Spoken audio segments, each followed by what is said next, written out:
جمهور برشلونة طبعا شكلتنا في محلة، لكن فريقكم صراحة فريق ممتع. الموسم ده قدم مباريات خيالية تماما، خصوصا مباراة الأمس أمام أتلتيكو مدريد. فريق اتأخر في النتيجة في أول 6 دقائق، عاد وعدل النتيجة وتقدم في الشوط الأول، وفي الشوط الثاني ضاعف النتيجة ب4 أهداف مقابل هدفين، لكن برضو اتعملت عليكم ريمونتادا. ودي مشكلتكم طبعا.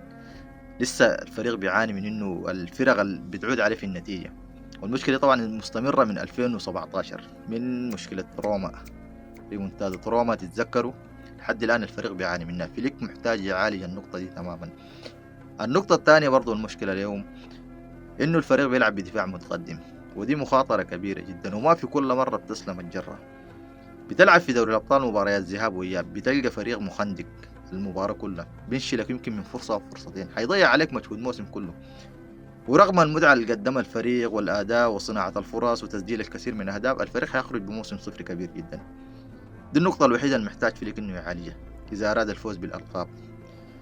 لكن صراحة الموسم ده البرشا قدم مباريات ممتازة جدا، بعيدا عن الانتماء، بعيدا عن كل شيء. وكمتابع انك بتحتار الموسم ده، تختار افضل مباراة في الموسم، يعني برشا بنفيكا، برشا اتلتيكو، برشا دورتموند، في ريال اتلانتا، ريال السيتي مباراة الذهاب، السيتي باريس في دور المجموعات. مباراة صراحة ممتعة جدا، ويمكن ده أكتر موسم كمتابع الواحد يستمتع بالمباريات، مباريات قوية جدا، يمكن أكتر من 20 مباراة. كانت قمة الروعة من الدوريات، من دوري الأبطال. وده لسه احنا ما وصلنا في دوري الأبطال النهائي، ولا نصف النهائي، ولا ربع النهائي، ولا ثمن النهائي، يا دوب في دور ال16، ولسه الدوريات متبقي فيها أكثر من 10 جولات.